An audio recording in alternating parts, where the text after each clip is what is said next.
all set. Thank you. Ready? All set. Thanks. Well, good afternoon. It's our pleasure to have Professor Jean Camp today as the speaker of our seminar. Professor Jean Camp's research interest falls in the interaction of social, economic, and technical trust. And for the people who have done research in privacy and trust, Jean Camp is a very well-known name and really does not need much of introduction. Professor Jean Camp is currently at Indiana University School of Informatics, and prior to that has been working in this area of research at Sandia National Laboratories and Kennedy School of Government at Harvard. Professor Camp? Thank you. All right, I want to talk today about a different way to think about security and designing security. The core argument I'll make during this entire presentation is that you need to design a security system that functions within the social and economic environment in which it is implemented. In particular, I'm going to look at how we embed trust using social context. The core of this system is not that we will cryptographically verify that phishers, those who implement phishing attacks, are bad parties. The point is to enhance individuals' ability to make trust decisions. All right? So I'm going to talk about the definition. Do I have to? I hate standing back there. I'm going to talk about a very different way to design the system, a way in which you start with the human being who uses the system and the task they're trying to fulfill, right?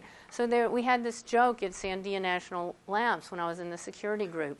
They said, oh, you need to come over now and add the security to it. And we said, oh, just run it slow.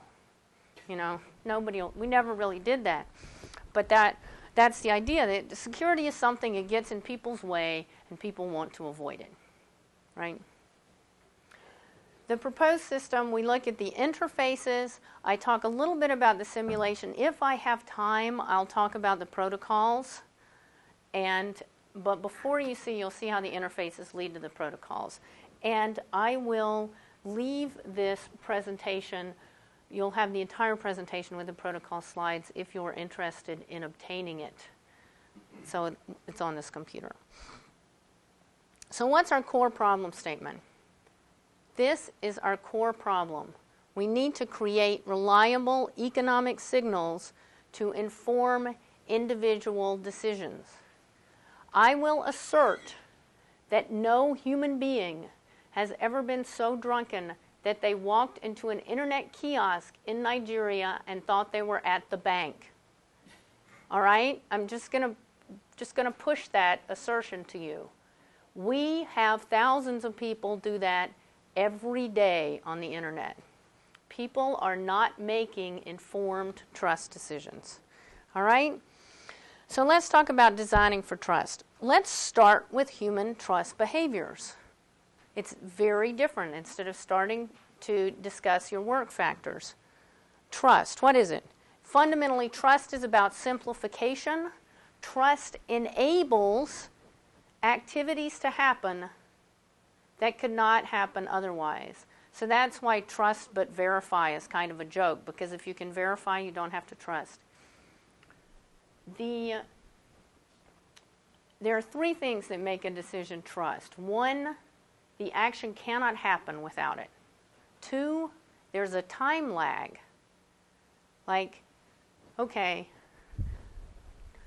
I'm not really trusting him not to poke me in the eye with a pen for two reasons. One, I have glasses, so I'm protected. Two, he would do it immediately and I know it was done. You see, there's not a time lag.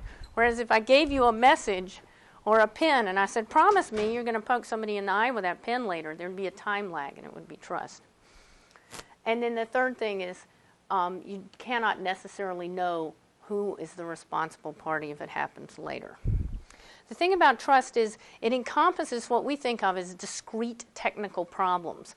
We solve problems like confidentiality in transmission, which is an element of trust from the end user. And it embeds discrete policy problems. If they have great data security in terms of their network, and whenever I call the business center helpline, I get, anatomical suggestions, I don't think that that's trust. Let's think about human trust and computer trust. Human trust. There are a lot of experiments about how people extend trust. Almost every cryptographic system is built with the opposite assumption of trust behaviors, right? Because computers aren't people.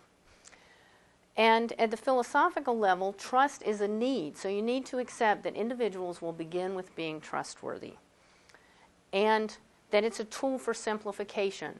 You want people to trust, you make it easy for them. You want them not to trust, you make it easy for them. And finally, you can look at trust as game theoretic.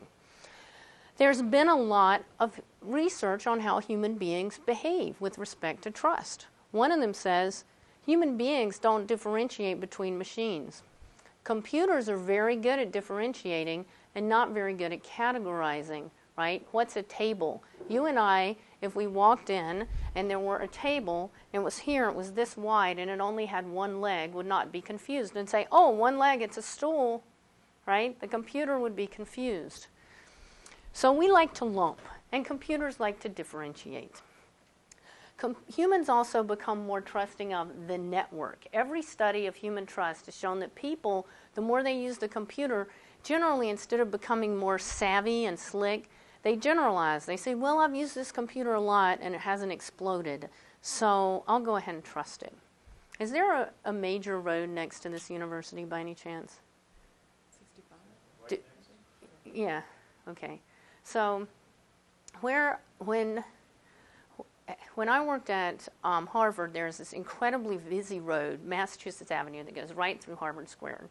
And the students are as smart as students anywhere, and they would walk across that road back and forth every day.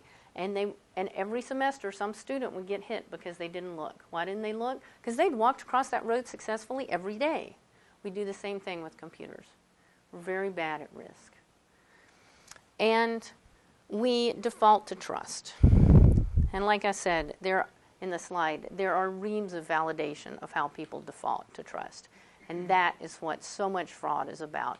If somebody comes up to you and says, I lost my wallet, the first thing you think is, oh, they lost their wallet, right? Not, oh, I wonder if they're armed, because they're obviously a fraudster. Okay, a lot of computer scientists would be more likely to think, I wonder if they're armed. So one of the things we need to think about when we design for trust is, what are we really trying to do? Are we trying to get people to trust the network? Are we trying to get people to mistrust wisely? It's a different kind of argument, and that's where the signaling part comes in. You want people to be able to distinguish the good resources and the bad ones. People are too trusting. They learn to trust, and then they trust even more, right? And we need to add an element of mistrust and differentiation, another human behavior. The tendency to differentiate between remote machines decreases with computer experience. Not with computer education, right? Experience is different from education. You could have played 4,000 hours on World of Warcraft and still believe that when you hit delete, your file goes into Never Never Land. So experience increases trust. One of the most common complaints at Harvard was, my internet is down. What did you do to my internet? Like, no, it's not your internet. But it shows a very clear model that the internet that I go to is safe and it's trustworthy. Again, we need do not trust signals. Now, it turns out that users are really bad security managers. In fact, not only do we not have do not trust signals, we have trust signals, and then you're supposed to notice that it's not there and learn not to trust, right? It's like, do you notice that I'm not wearing a hat? Would you notice if I were not wearing glasses? Humans are not very good at that. So, you want it to be a default. And there are pretty much two ways to do this. You can educate all net users to behave the way we think they ought to, or you can assume they are. Computer security is built for machines, and another example, passwords. Here's your basic rule of passwords. Think of something you can't remember. Don't write it down. This is not a human design. So SSL, two categories, secure and not secure. If you have the ability to draw a little box over the little tiny, tiny, tiny red warning sign, you can look secure. And there has been one documented case of SSL-enabled phishing. How did that happen? Somebody went to VeriSign and paid them money. Shockingly enough, VeriSign gave them a key. And then look at something like, you guys know the P3P, the Platform for Privacy Preferences, where a vendor asserts, this is what I'll do. I promise I'll respect your privacy. Well, what if the vendor's lying? I suspect that if phishing sites had privacy policies, they'd be pretty good. You don't want other people stealing those credit cards. You've just gone to all that trouble to steal, do you? That's work. Okay. It also assumes one standard for all transactions. PGP, all right, I trust you. You tell me to trust these guys. This is what I call the Sandra Dee problem. Anybody watch, the movie Grease? Okay. So she comes in. I personally don't like that movie because she comes in and she's like headed for scholarship at university, but she meets Eugene, and so she meets all of Eugene's friends. And so she ends up deciding she's not going to go to college. She's going to have life, wearing leather at the bowling alley instead, right? So maybe I just see this too much like a parent. But that is a problem that she met one person in the network, so she met all these bad people in the network. That trust distinguishes. So you introduce me to everybody in class, and then you introduce me to a whole nother set of people. It turns out later that you're not trustworthy. That doesn't get backed out in the web of trust. There's not a path dependency. Key revocation, another example, great example. This is your verifier. She was talking about you have different levels of revocation in your verifier.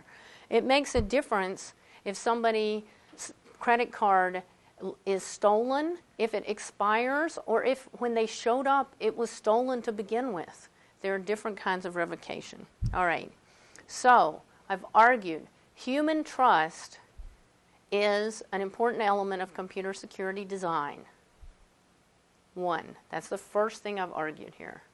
Two, that computer security currently is built in a way that is in opposition to human trust behaviors.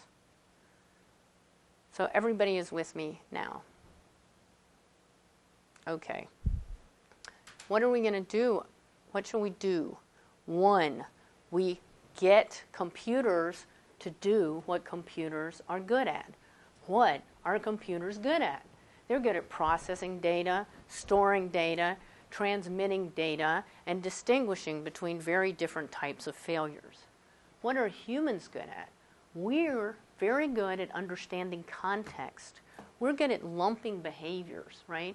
We can evaluate uncertainty.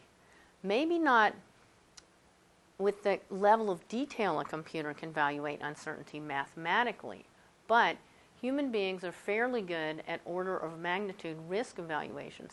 Incidentally, especially the demographic of college students, graduate students. As you get older, you start overestimating risk, but at your age, you're very good at statistically speaking.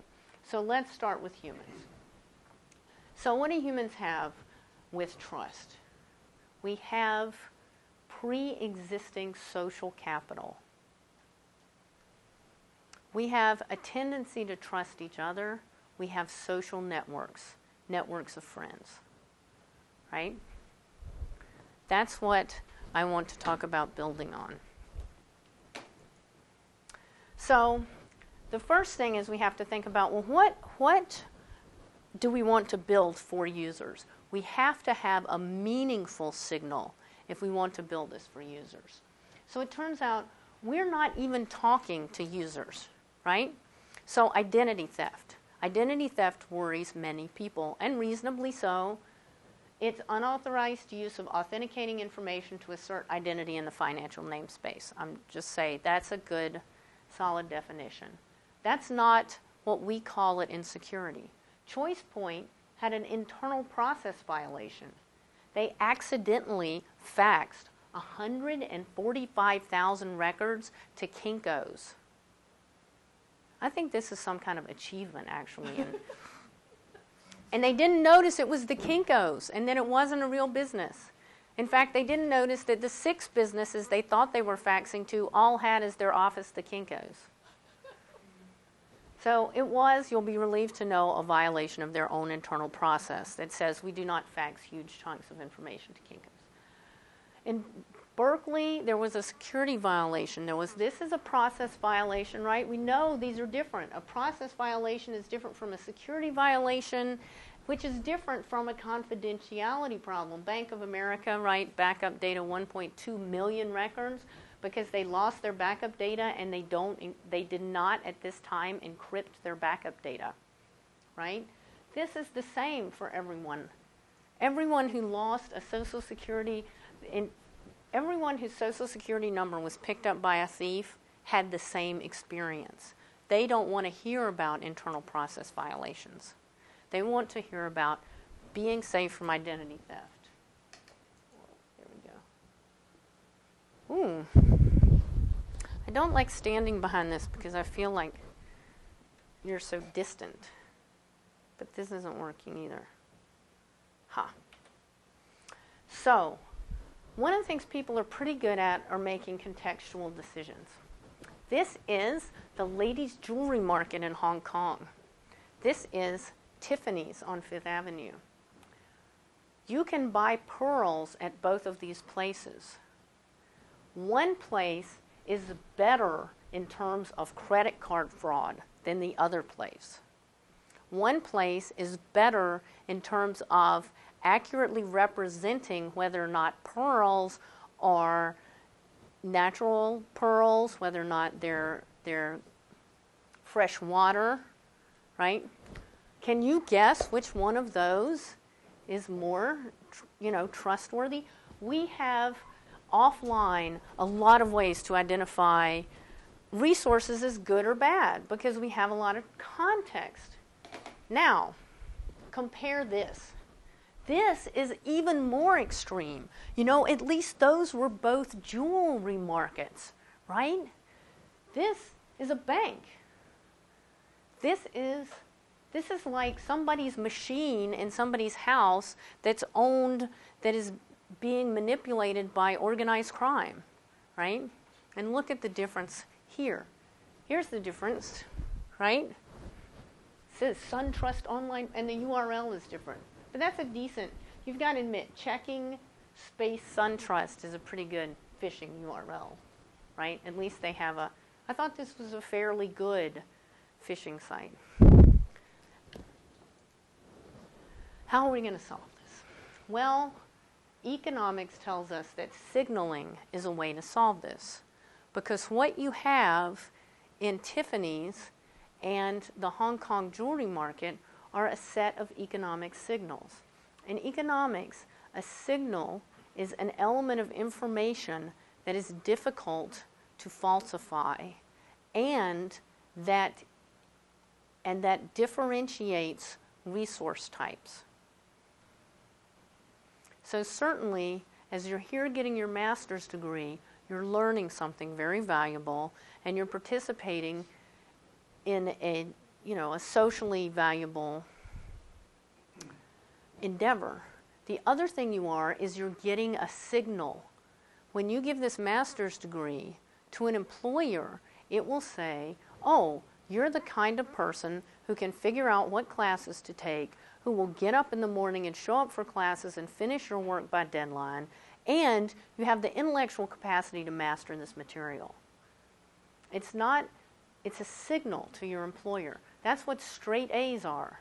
They're a signal that says, I'll go that extra mile that's required every time Even in those classes where they were 7 in the morning and I had to show up every day, it's a signal. The other thing you can do is try to increase the cost of fraud for the fraudster, right? Not for the bank. There's a lot of successful increase in cost of fraud for the bank in identity theft. It's not something I'm advocating here. And you can do that by changing the authentication mechanisms. You can do that by increasing the difficulty of obtaining credit. But there's been a tremendous amount of hostility to that. People like easy credit. You can do identity confirmation. Identity confirmation is often a solution to this. Well, signaling right now is pretty bad. This means that they follow the Child's Online Privacy Act. This means, hey, we're not felons. I'm so proud. This means they are a business in good standing with a Better Business Bureau. The one above it says you're a business in good standing with a Better Business Bureau, and you follow the European directive on data protection. You have those requirements. This is just, I don't know, these are kind of redundant. This one, the trustee means that you follow your own privacy statement. You might notice that Amazon has a trustee seal. Amazon's privacy policy is you have no privacy, get used to it. It's ours, and it's staying ours. Get over it, okay? But they follow that privacy policy, so they have the seal. I really like this one. I got this off a shopping site, and as far as I can tell, it doesn't mean anything, but it looks really good. It's very confidence-inspiring. So I don't think these are particularly useful because they're not economic signals, because economic signals are difficult to falsify. Those are very easy. In fact, in every one of those cases,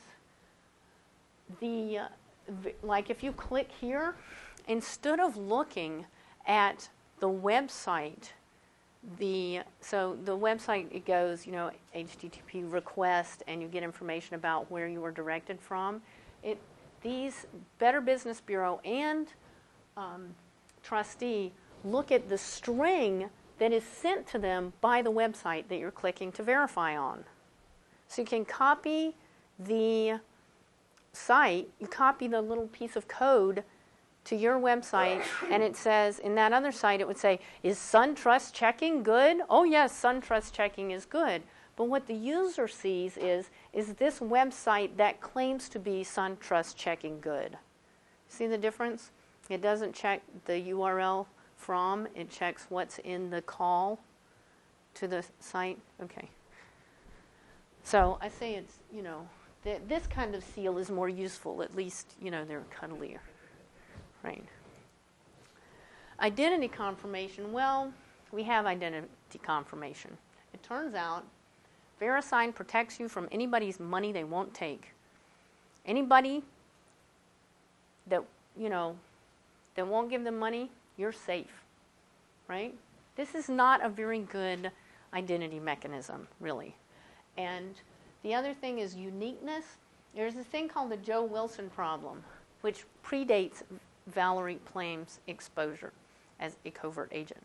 It turns out there are two guys named Joe Q. Wilson, who work for Intel. And one of them works with Carl Ellison, one of the inventors of PKI. They constantly get each other's email. They're Joe Q. Wilson at Intel, right? How do you resolve that? How do you make it so that when I look up my long-lost cousin, Joe Wilson, who I finally saw at the reunion that I hadn't attended forever, I remember he's Joe Wilson at Intel, right? It's a very specific Joe Wilson. But in a physical environment, I would not have a problem telling the two Joe Wilsons apart. In the social network, they're very distinct. But in terms of name and identity, we have a lot of namespaces, right? I mean, I have in my wallet this thing that says I can drive. It's also used to say I can have a job and I'm an American citizen, right? You can show it and say, well, I can get a job. Well, you know what? You don't have to be a citizen to get a driver's license. And No Department of Motor Vehicles wants you to have to be a citizen to get a driver's license, because they prefer that all the people that are driving and they don't have legal residency have taken a driver's safety course and have insurance, right? So the namespace has got to fit with the identity. There's a namespace in which I'm Jean Camp that's I'm the professor, right? I know a tremendous amount about economics of information security. As soon as I leave here, I'm getting in my car and I'm roaring home to be the mom, right? These are very different roles. I have all the same identifiers. There's no single source of legitimate trust. So you're going to say, all right, trust the tax, trust the Social Security, right? Who are we going to trust? Wait, no, I don't trust the government. And in fact, shouldn't the government tell me if Walmart is a good place to buy shoes? Should it tell me if I should go buy my shoes at Prada? Do people who shop at Prada, you guys know what Prada is, right? Okay. Do they want to go to Walmart for shoes? Is an identity confirmation system that says good place to shop no, not in any kind of economic context we can imagine. So there's just nothing. Oh. All right. I'd just like to say that this is Microsoft's fault. Because it is. Because I put it up and I looked to see if the images were there. I said, oh, good. Usually Microsoft does some strange thing when I transfer Microsoft from the Macintosh to Microsoft to the Microsoft OS. One time it changed all my bullets to little hands. All right. But the point is that we had a big trust challenge on the internet, right? So you can hear, I'm sure you've heard people say, well, you know, back when I was on the internet, we didn't have all that. You could trust people. And depending on how old they were, that was before 1984, 1987, or 1991 when AOL joined the internet, after which we all agreed that it was not a trusted environment. The big challenge was enabling monetary flows. SSL did that. It enabled monetary flows. There we go. Our second trust challenge is providing meaningful trust information. And where are we? We do provide meaning-free trust information, right? And there are namespaces for specific trust assertions. You can go to websites and say, all right, I want to shop at Christian websites. I want to shop at gay positive websites. There's this thing called the pink pages that you can go to and look for like female plumbers in a zip code so that you're shopping pink. But it requires an understanding of the limits of the namespace, right? Okay, transitivity. You can drive. You have a driver's license. Can you vote? Probably. You can probably, as an illegal resident, go and vote in the U.S. if you have a driver's license. I know of personally several cases where this has happened. I know personally of documentation of cases where this has happened. I don't pick people up and take them to vote illegally. Well, can you automate trust decisions? Well, automation of context requires that the context is the same. All right, so let's take something, purchasing a book. There we go. Purchasing a book has the same privacy and trust implications. Well, no, it doesn't. What if it's on, there may be a difference between, say, purchasing a book on divorce. Do you want that to pop up on your home computer? How to choose it's like, oh, maybe I should have talked to you about this. Impotency, you want that, your boss. There was a case in which, and there's an ad, and this was prohibited under HIPAA. Before HIPAA, there was a service you could get. You could send the names of all your employees who were chronically late to the medical data clearinghouse in Massachusetts, and they would send you the names of the ones that weren't on Prozac yet. And then so they could go to their doctor and get a free sample, because if you're late, you must be depressed, right? So, effective job searching, number theory. Do you want your boss to know about your effective job searching book? These are all books, right? So how do we deal with this? I argue that what we need to do is embed trust in context, all right? So Alice and Bob, they get around, don't they? But usually Alice has never met Bob. It is my contention that in decades of transmitting information, Alice and Bob met. In fact, I think Alice and Bob met sometime in the 50s. They know each other pretty well now. Alice is friends with Bob, which is why she keeps trying to communicate with him. She trusts Bob's opinion. Bob likes that website. Alice has never heard of that website and may not trust that website, but she will inform her trust decision with Bob's experience on the website. It's not an automatic trust generator. So, what does that mean? We use a social network, right? Now, most of your who here has a buddy list? Right? You got a social network built in. It's already extant. So what we do is import buddy list, as well as well-known, user-selected central authorities. We call them broadcasters in the system, so you can have a broadcaster or buddy. So what the net trust system does is displays meaningful information so they can make an educated decision about the trustworthiness of a website. So let me see if I can get the mouse going here.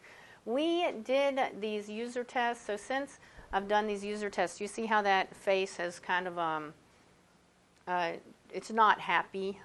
We replaced all moderately not happy faces with Mr. Yuck faces. So I'll talk to you now about how this works. All right. This is your friend. So you have 10 people in your buddy list, and they can rate the site, and it's got a 6 out of a 10 rating. Okay? This is your context. You can have a context that says, so, Professor Jean, I have a social network. It turns out, as mom, I have a very different social network. And I don't necessarily want to broadcast to my friends all the places I shop as mom, right? Nor are they interested, frankly. So I have different social networks. And the information that I share is different with in these social networks. And the information I get is from different people. I would really honor my mother's opinion of a fabric store. I really want Matt Blaze's opinion of a seller of security services. Right? So this is what your buddies think. This determines both from whom you're getting information and with whom you share information. So one of those settings is always private. It is always the case that you can choose not to share any information with a user about what website you're on. Okay? All right. Again, I'd just like to blame Microsoft for this moment. We did an initial usability test. We looked at the 3 different websites, all of which were made up, all of which had similar designs based on the usability literature about trust, right? We had no human faces. We had one human face next to, on the main page, one human face next to the primary page, to the privacy policy. We had the same privacy policies. We used similar fonts. We had the same level of effect. All right? This toolbar vastly increased the amount of trust, right? The Better Business Bureau is very happy with this website. Google thinks this is a website with lots of Google juice. PayPal says, we've never heard of these people. The FDIC, we don't think they're a bank. All right? That's why I included that. Without the toolbar, oh, you can't see this, it went off 52%, said they don't trust the site. Here it went from 60 to 42. Here it went down to about 18. We had our best response on this one. And then the third one, okay, it was green. People hated it. 80% didn't trust the site. 76%. So what I think is interesting is 76% is a 4% increase. If this doesn't just, your friends liked it, but what did the Better Business Bureau think? This is what I would call a mistrust signal. Does this indicate to you that this is not a website of which the Better Business Bureau approves? This is not subtle. This is like the little man is throwing up on your computer. But what we thought was interesting is that the peer feedback dominates the negative feedback. That just because it's existed, even though the Better Business Bureau didn't like it, the peer feedback dominated. So we have since then done another experiment with 75%. And what we did is we had a mixed toolbar, a positive toolbar, a negative toolbar, and a reverse mixed toolbar. That is to say, we had one toolbar in which the Better Business Bureau and PayPal hated the site and all your friends liked it. And we had one toolbar in which your friends didn't like it, but PayPal and the Better Business Bureau did like it. And it was consistent. People trust their friends more than they trust centralized authorities. And that makes sense, right? I mean, look at your demographic. The centralized authorities, your friends will take you drinking. The centralized authorities will send you to war. Who should you trust, So, all in all, people found the system useful, easy to use. It's easy to use and it's useful. So, 80% of the participants found the signals meaningful. These were meaningful signals. You will not get 80% of users find the trustee stamp meaningful, okay? 80% said they would enjoy using the system, the same ones that are meaningful. So, will this work in theory? Will this even work in theory? So the way we decided, will this work in theory? We used simple agent modeling and talked about resources. So 95% of the resources are good, right? Most people are not fishers. Most websites. Most people won't even steal your wallet. 5% are bad. The 5% that are bad have distinct temporal signatures. That is an important assumption. All right, let me talk to you about these ratings. I see this is great. Here we go. This rating becomes non-zero on your second visit. It becomes non-zero on your second visit, and it must occur at least 72 hours after your first visit. So when you first visit a site, there is a one-level URL, meaning like www.chicken.org/recipes, right? That's one level URL. And when you go, if you never go back, you haven't rated it at all. It only gets a positive rating if you return to the website after 72 hours. Most phishing websites are shut down in less than 72 hours. So they have distinct temporal signatures. So they cannot get a positive rating here. This rating is a whitelist. These are all downloadable whitelist ratings, because one of the critical points about the system is that you decide who knows your information. The Microsoft anti-phishing toolbar sends your browsing information to Microsoft, right? As opposed to you and your friends deciding this is a trustworthy site. You and your friends and everyone else in the universe tells Microsoft where they're browsing, and then Microsoft tells you whether or not it's a good site. It's a very different privacy model. And in fact, it doesn't solve the Walmart Prada problem. The Prada people don't want to know what the Walmart people think. And the Walmart people think the Prada people are out of their minds and have no idea how much a shoe is supposed to cost, right? So you have your own social group and you select these whitelist. You periodically download the whitelist. You don't send information back to them, right? So when I gave this talk at Google, they told me, I said, I thought the list of about 50,000 would get the most popular websites. Am I wrong? And I don't know if you've ever talked to anybody from Google, but it's a one-way information exchange. And after some discussion, they were like, no, you are not wrong. So I feel pretty good about this. Maybe they meant, no, you're not so wrong, you're going to fall off the building, but all right. So, resources are bad or good. Bad resources do not exhibit strategic behavior, right? So if I'm trying to steal money from you as opposed to a wholesale phishing way, kind of a retail personal way, if I said, oh, I lost my wallet, I've got to have $50 so I can get home to the kids. Isn't that appealing? Shouldn't he give me $50? And he might respond, how did you lose your wallet? Oh, let me tell you. And then I'm strategic in my interaction with him. I'll give you my, do you have a pen? I'll give you my name and address. Right?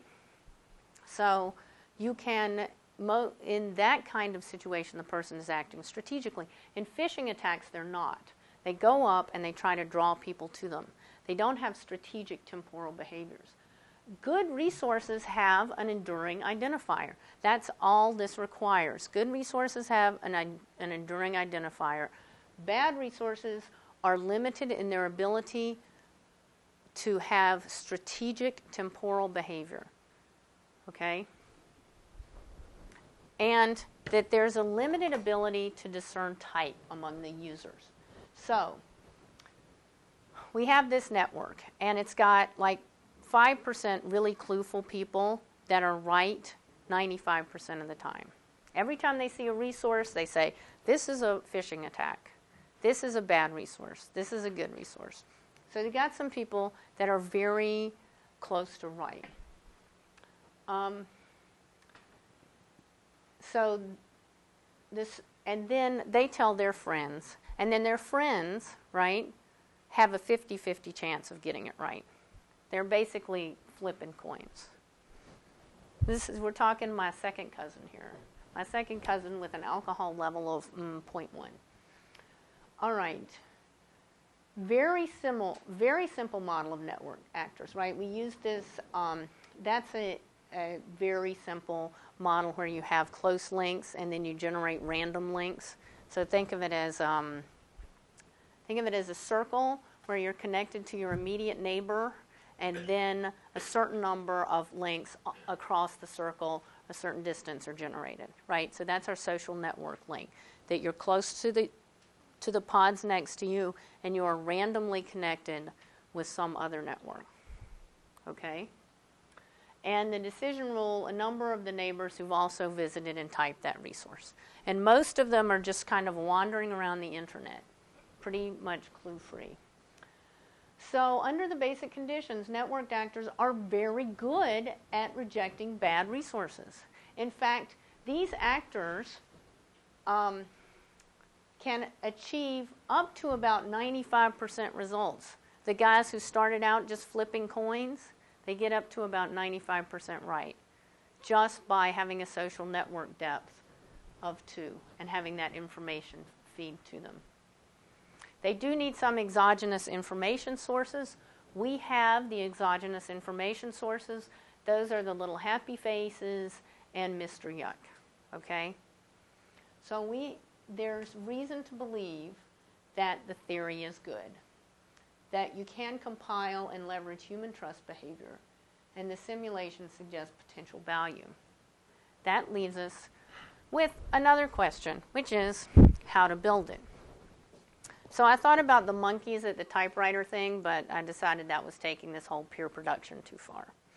So our work in progress. We have a hash-based distributed file system.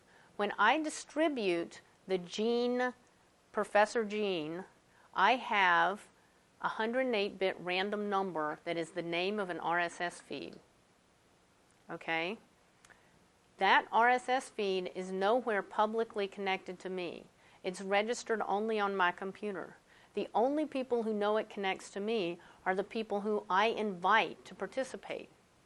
it is true that human betrayal remains possible in this system. But within that constraint, you control who knows information about you. Similarly, mom, also known as me in a different context, has another random 128-bit number. Okay? And these, I call them pseudo-public keys because there's no PKI. It's just a signature key. You get a random number and a public key when you join my little group of sharing friends.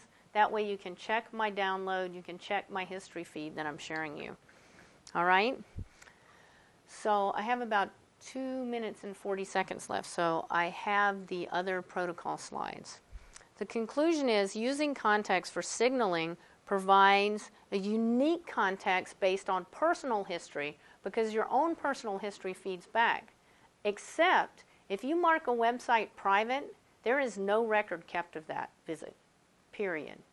So if you go to, like wildboysintrouble4.com, that is your, and then you get phished, you won't know because you kept no record. It's not like, oh, it's private, so you should know. If it's private, it's dropped. You can have your own site, you can have your own personal social network of one where you feed back with yourself, but your private feed does not affect your ratings because we don't keep the history. Because we felt it was important that private meant private, not private except for it's in this file at work.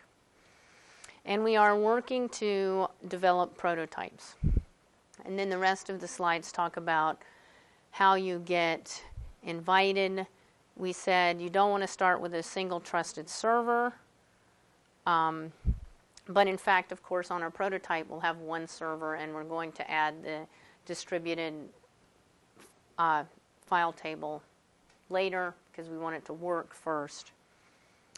And these are our protocol assumptions. We're assuming that the operating system is not on a malicious platform. If the operating system is malicious, all bets are off. Right? So thank you for your time. You have 59 seconds to ask questions.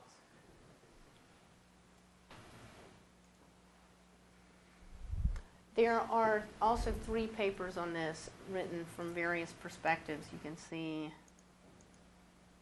these references. The first one is the Social Sciences Research Networking Conference. It has all the trust references. You'll find about 35 references on human trust in that paper. The second one is at DIMAX, where we talk much more about the protocol. And the third is about peer production of security and privacy. And in that, we talk about the network theory and the simulation. Would any of you guys use this? Would you use that? Would anybody here use this? If you could just share selected histories with your friends.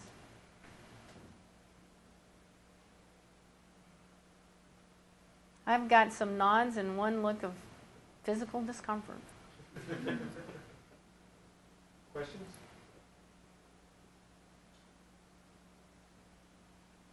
Does this affect the websites that you visit just once? Because there are lots.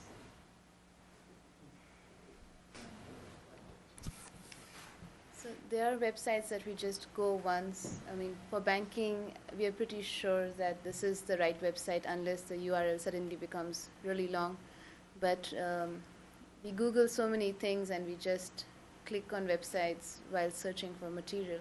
So does this really, like the reputation or the history of such websites, does it matter?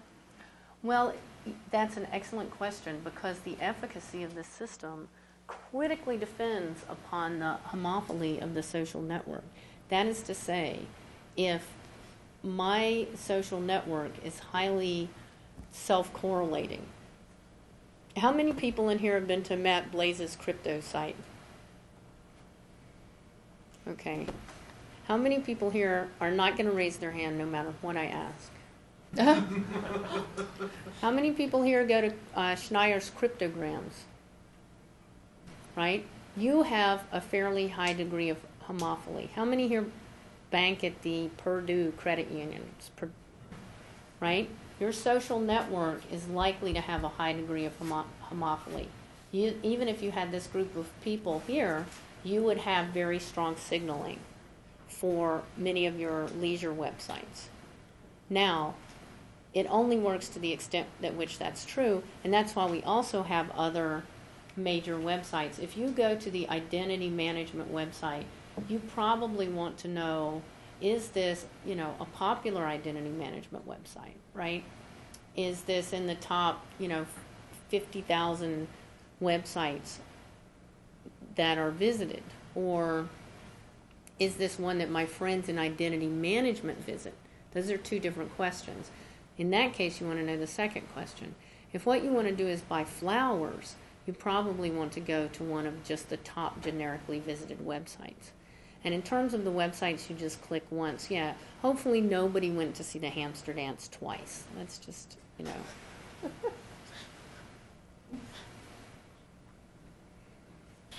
others? Okay, go, one more.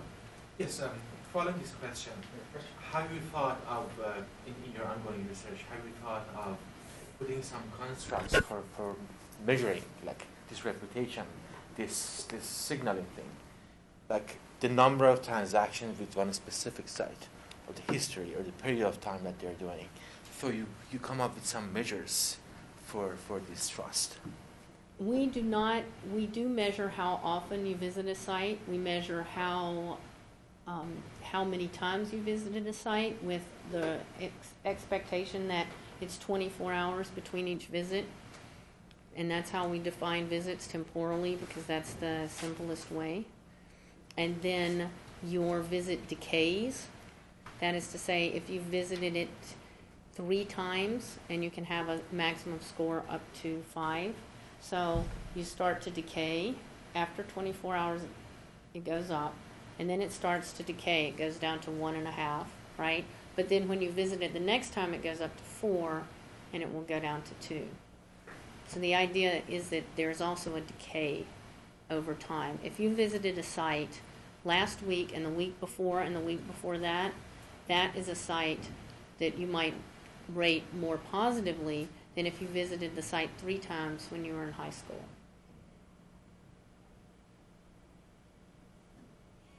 That's probably all the time we have. Thank you, Jean. Thank you.